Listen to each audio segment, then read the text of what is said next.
மலர்கள் கொஞ்சம் சாய்ந்தால் இலைகள் தாங்க வேண்டும். மங்கை கொஞ்சம் சாய்ந்தால் என் மார்பில் தாங்க வேண்டும்.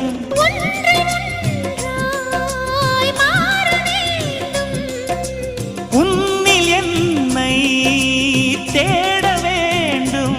எப்போதும் இடைவிடாமலும் நகப்படாமலும் கட்டில் பூவை நீ கையாள வேண்டும். காதல் இல்லாதது ஒரு வாழ்க்கையாகுமா?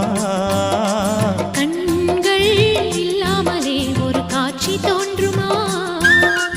காதல் இல்லாதது ஒரு வாழ்க்கையாகுமா? கண்கள் இல்லாமலே ஒரு காட்சி தோன்றுமா?